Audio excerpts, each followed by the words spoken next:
I'm Heather McDonald, and welcome to On the Town Auburn.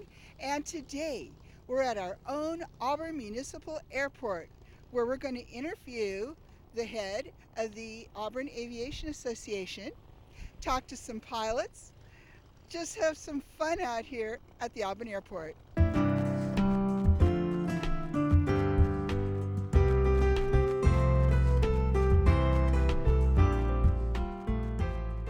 Well, I'm here at the Auburn Aviation Association with the president, Wayne Mooneyham. Welcome to the show. Well, I'm glad to be here. I'm an outgoing president. This is my last month as president. But you were here 3 terms in the association, right? I've done my turn 3 times now, so it's been a rewarding experience for me, and I'm not ruling it out as another go-around in the future. Well, you know about our Auburn Airport here for sure, and you're also a pilot here. I am a pilot, and I know a little bit about the airport. And so I was reading where it started back, what, 1934 it was built? 1934. It was built by the federal government, and it was primarily a airmail pilot, not necessarily a stop, but a place to land if they needed to, weather or malfunction or whatever, which was a common occurrence back in those days. Yeah, and I imagine with all the mining here and all that, it was an important stop. Then how did it grow? Well, after the war,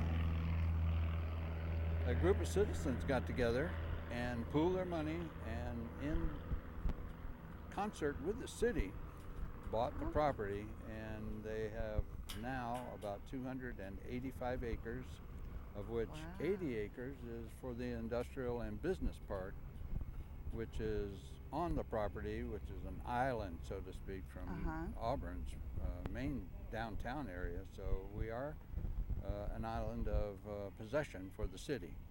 And there's quite a bit of industrial work and companies out here, some of them fairly major, on the park or in the business park. Wow, I didn't know that. So it's something more than an airport. Yes, it is. And it's a fun place to be. I love coming here and eating at Wings, and you can watch the planes come in and take off, and it's really a fun place for the public can come in here. It's easy access for the public. That's one of the attractions. It's also a destination airport for pilots because of the really nice restaurant that we have here, Wings. So that's another attraction. Gives the pilot an excuse to use that airplane out for the $100 hamburger, so they say. So they say. Yes, in fact, I was telling him that when we used to fly, it's like, okay, which airport has the best food? Because we're flying in there to eat. And Wings, of course, is fantastic. Now, other things are happening here, like, can you learn to fly here? Well, yes, you can. We have 2 major flight schools, one right in our background here, Mach 5. Across the street is Sunshine Flyers. They're both training facilities, and they have a number of different types of aircraft that you can train in. Everything from tailwheel aircraft on up to twin engine. And they can take you from the basic student flying up through any commercial and instrument ticket that you may desire. Cool. The Auburn Aviation Association has a unique program where we sponsor a couple of students, youngsters under the age of 21, typically high schoolers that are interested in flying. We do an interview process, and out of that interview process we select a couple of recipients for our scholarship, which is typically a $2,500 to be applied here at the Auburn Airport through one of the flight schools.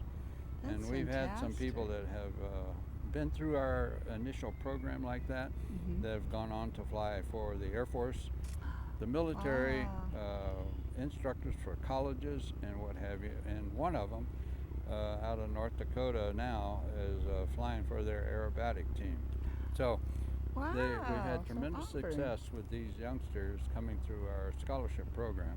So the association, how many members do you have right now, do you think? Right now we have about 135 to maybe 145, and I should have checked that number, but it's an active organization. We have monthly meetings here at the Barnstormer Room at the airport on the first Wednesday of each month.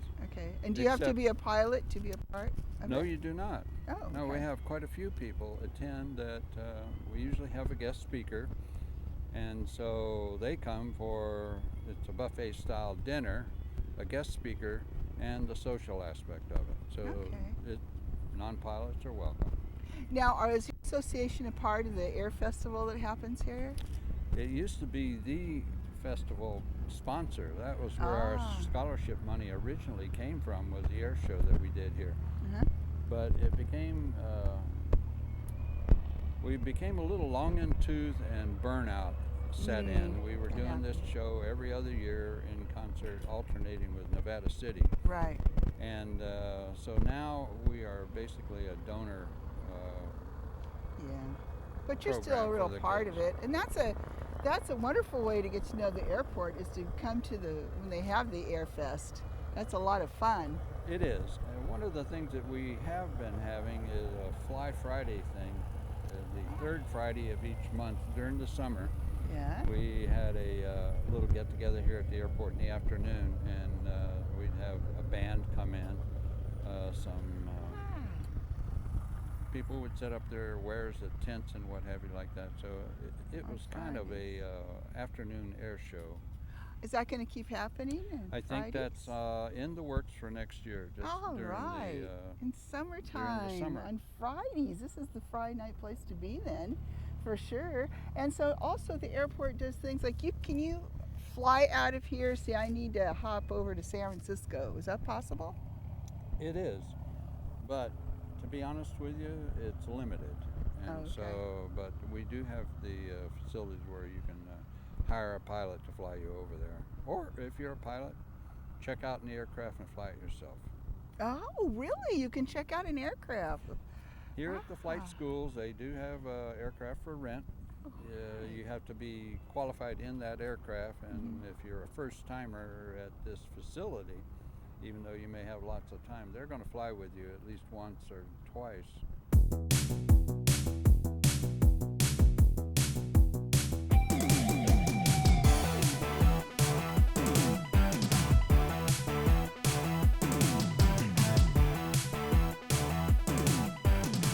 Hello, this is Jeff and Ann Barbarick with Auburn Extreme Power Sports, and we're here to show you guys our new and latest product that we have here at the shop now, our Polaris Slingshots.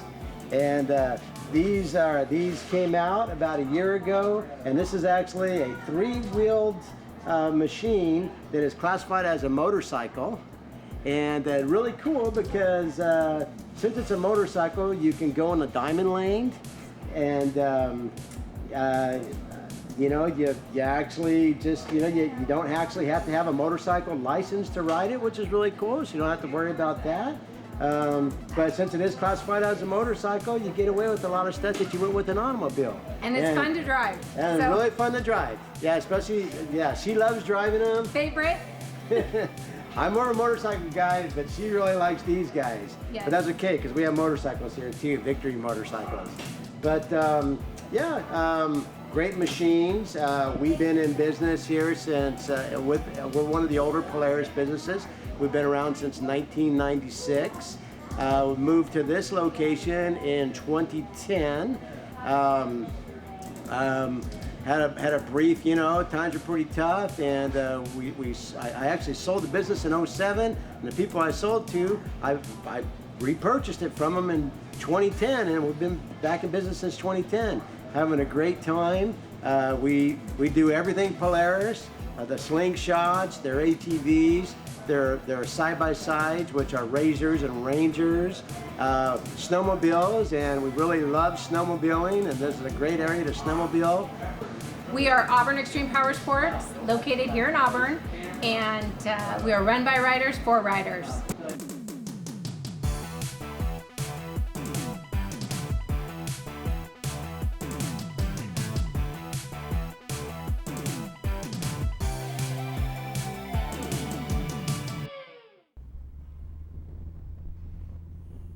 Well, now here we are, Wayne and I, at the Bud Anderson Memorial and Statue here.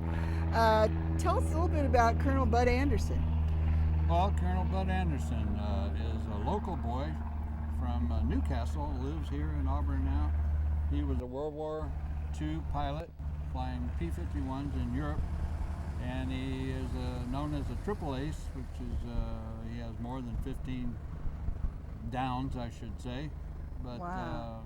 Bud is still around. He's very active in the aviation community even today. Wow. I think he's curtailed his flying a little bit, although I think he still could.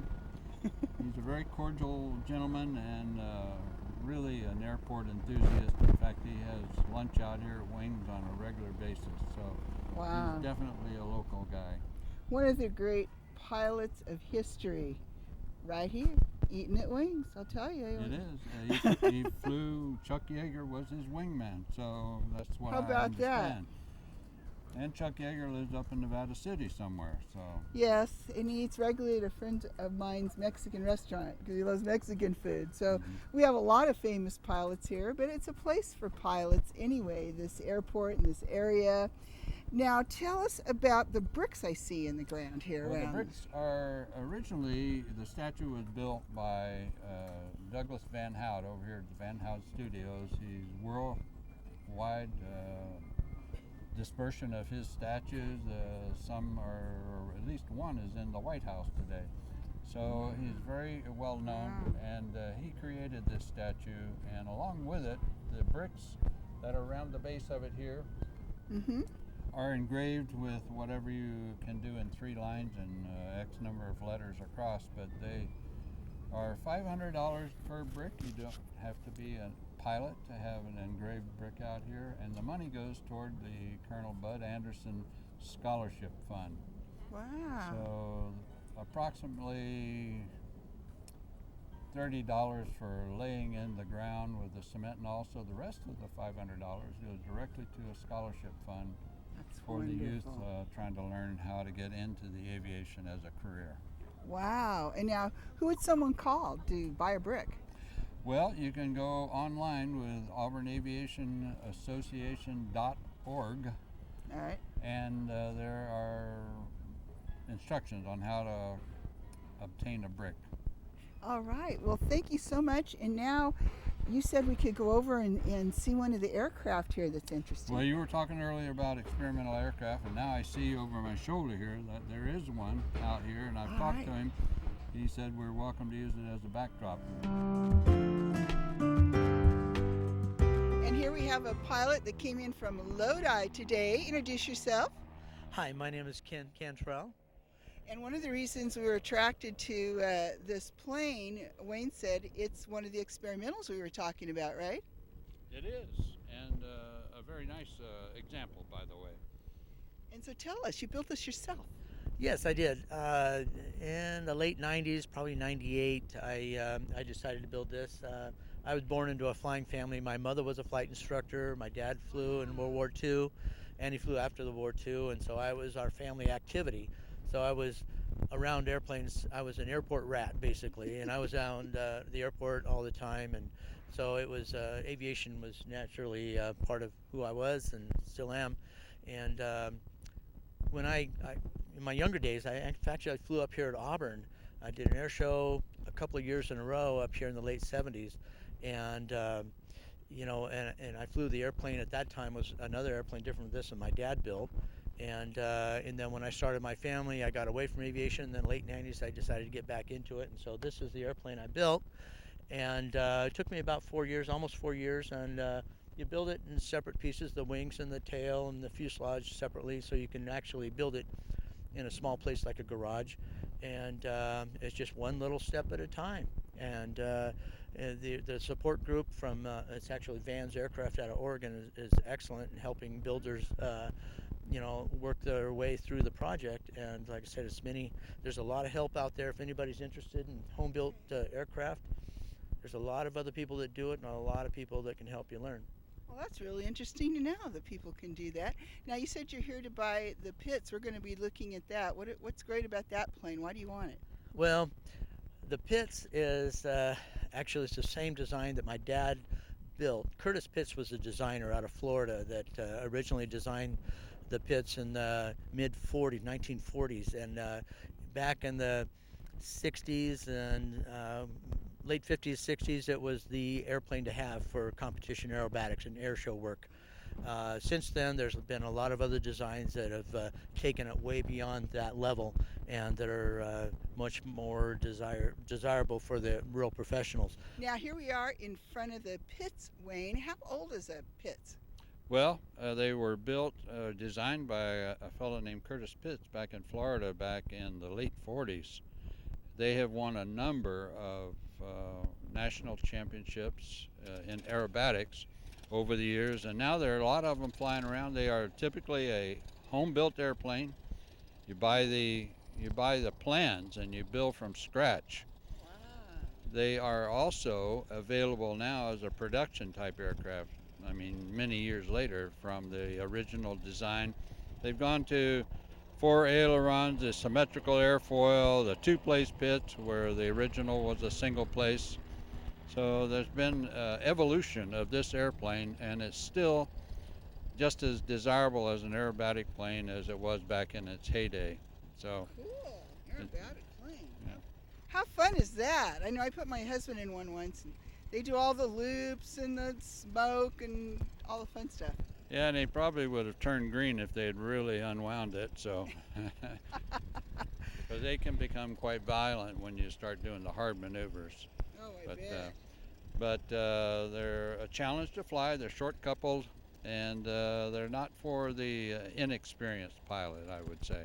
So you can see great aircraft here. You can come and learn about historic aircraft. You can see so many things here. Wow, it's a pretty exciting place, the airport. It is, and our airport is accessible. So if you are out here and you're having lunch, you can walk out here on the outdoor patio. Look around. If you see something nearby, just be really careful around turning props and moving aircraft, but keep your children in check and your dogs on a leash. It's a really accessible airport. Okay. And it's here in the middle of our industrial or business park. So as I mentioned earlier, we have quite a few commercial industries right here on the field, basically.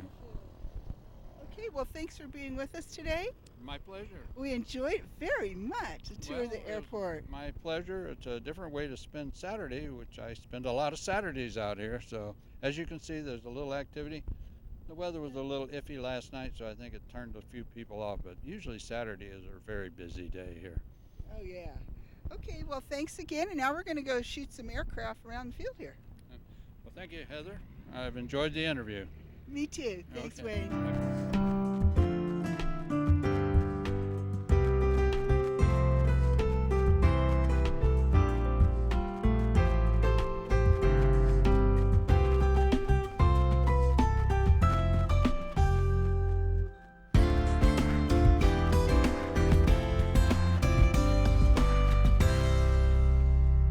Now here we are with the owner and pilot of a gyrocopter. And what's your name? Doug Smith, And where are you from? Lincoln. Now, isn't it unusual to have a gyrocopter? They're becoming a lot more popular in the last couple of years. These designs are from Europe, and they've been a big thing in Europe for about 15 years, and they're just starting to come out more over here. There's a lot more of them over on the East Coast and down in Texas. Now, you actually made this. How long did that take? No, I didn't make this. I bought it from the guy who bought it from the guy who made it. These are really fast to build. You could build one of these in a week. Really? Yes, I was talking to a guy who went to Italy and built one 2 weeks ago, and he said he went in on the Monday looking at the boxes and they flew it on the Friday. Now, a gyrocopter, what's the difference between a gyrocopter and, say, a helicopter? So on the gyroplane, the rotor isn't powered. So the wind going through the rotor makes the rotor turn, and that generates lift. And how high can they go? We can legally get to about 13,000 feet. Then you need oxygen. Somebody's flown one of these to 20,000 feet. Wow, it sounds like a lot of fun. There's a lot more gyro enthusiasts going on around here? It's becoming more popular. We're seeing more and more people. So 3 years ago, there was one instructor. Now we've got 3 instructors in the area. there are 3 gyros based at Lincoln now. At Lincoln Airport. And so why do you come up here to Auburn? I actually ran into Mike at Sunshine Flyers on Wednesday, and he said they were having an open house day, so I said, fine, I'll come up.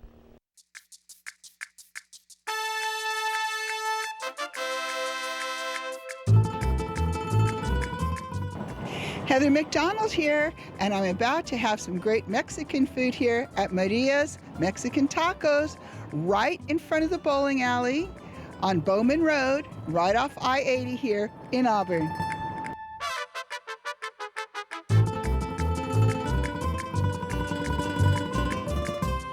And here I am with the owner. Introduce yourself to everybody out there. Hi, my name is Maria Moreno, and I own Maria's Mexican Tacos since 2001. Wow, you've been here a while, and you have quite the fans out there, and I can see why, because look at this beautiful food, and this is just a little bit of what she serves here. Yes. Now, what are these called?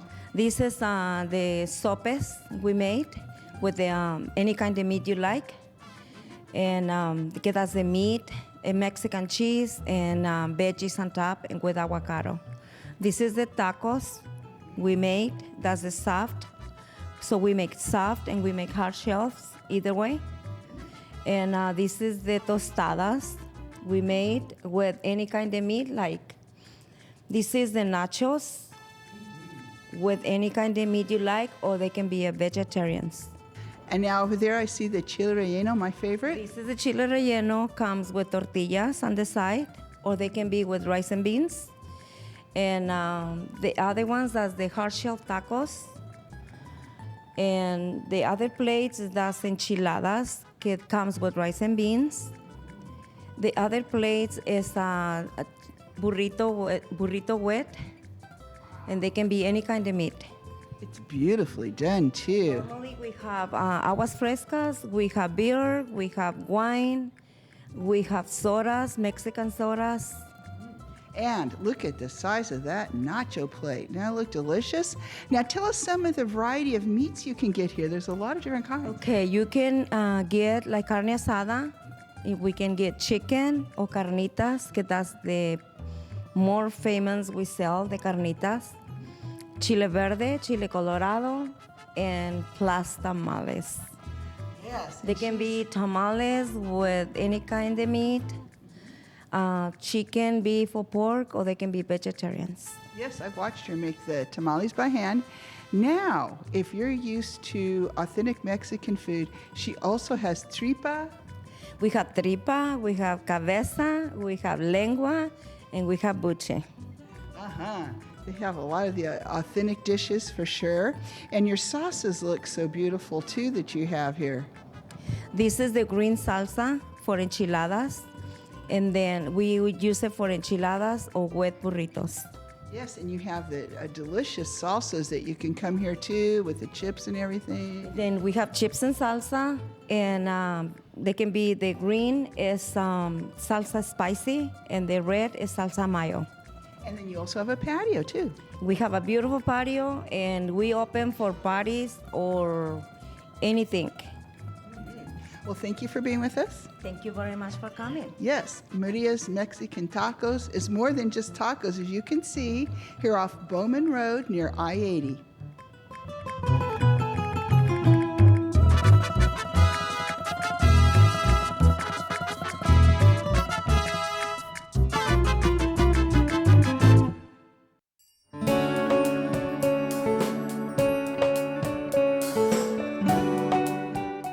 Well, here in beautiful downtown Auburn, I'm taking you into Maryland's Fascinations to meet Marilyn and her staff. Here we are with Marilyn. Marilyn, thank you for inviting us into your store. Now, I want you to tell everybody out there what kind of fashions you have in here. Well, we have, life's too short to wear ordinary fashions, I say. There you go. So we have fashions that aren't ordinary. They have to pop. When a customer comes in, they want to say, wow, I have to have that. Because women have lots of clothes in their wardrobe. They really don't need them, but they have to have more because we get bored with our clothes. We want something new for the new season, so because clothes do get dated, so you have to update your wardrobe every season. So gold jewelry is in. Yeah, I saw Gold that. I jewelry's very love in, this. like I My have on color. gold jewelry. Fringe is in, lace is in, and I have to work with customers' body types.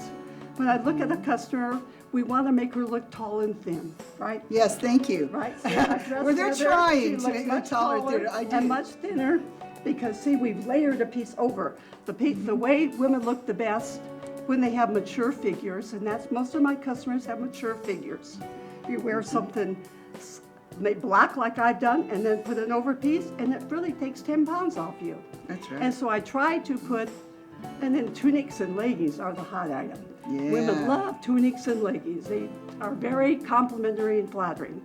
But if the lady doesn't have real small legs, then we put a wider leg pad on her. Oh, yeah. So Yeah, we all have that's to great. dress according to our figure and body type, and that's what I really take into consideration when I put a lady in the fitting room. Sometimes I see her take things in the fitting room. I think none of those are going to look good on her. So I quickly find the top pant, dress, or something that I know is going to work for her. And then she comes out smiling. That's right. She really cares about her Yeah. customers. Do you hear this? Yeah. And so you have so much variety. And besides clothing, we'll say quickly, she also can accessorize you. They have some shoes, bags, jewelry, glasses, scarves. I got my beautiful silk scarf here at Maryland's. Laurel Birch. Yes. So thanks so much for being with us. Oh, my And pleasure. thanks for outfitting me. My I get a lot of pleasure. compliments since I've been shopping at Maryland's. Thank you.